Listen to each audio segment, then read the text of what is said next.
অ্যান্টার্কটিকার গভীরে একটি ঝর্ণা আছে যেটি মানুষের রক্তের মতো লাল রঙে প্রবাহিত হয়। বিজ্ঞানীরা এটি প্রথম খুঁজে পান 1911 সালে। তারা এর নাম দেন ব্লাড ফলস। শুরুতে তারা ভেবেছিল এটা কোনো শৈবাল, কিন্তু তারা যা খুঁজে পেল ছিল আরও চমকপ্রদ। পানিতে প্রচুর পরিমাণে লোহা আছে, যা বাতাসের সংস্পর্শে এসে রক্তের মতো লাল হয়ে যায়।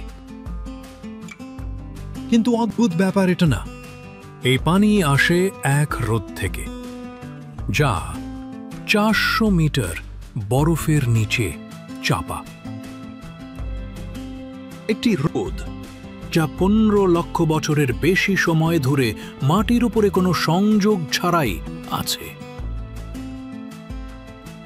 তবুও এই হিমায়িত হ্রদের মধ্যে বিজ্ঞানীরা জীবন খুঁজে পেয়েছে। ক্ষুদ্র জীব,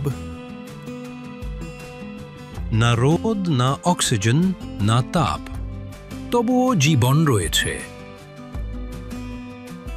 এই আবিষ্কার বিশ্বকে নাড়িয়ে দিয়েছিল।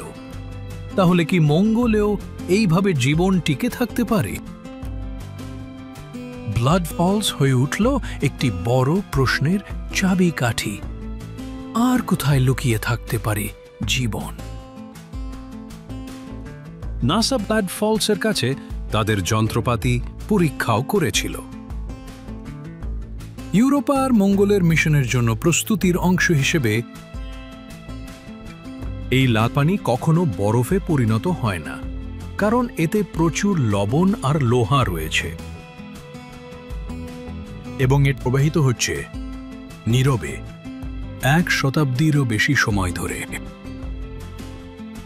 বিশ্বের সবচেয়ে নীরব মহাদেশের নিচে আর কি লুকিয়ে থাকতে পারে? ব্লাড ফলস শুধু একটি প্রাকৃতিক বিষয় নয়, এটি একটি বার্তা। জীবন পথ খুঁজে নেয়। সবচেয়ে ঠান্ডা অন্ধকার জায়গাতেও জীবনের স্পন্দন কখনো থামে না।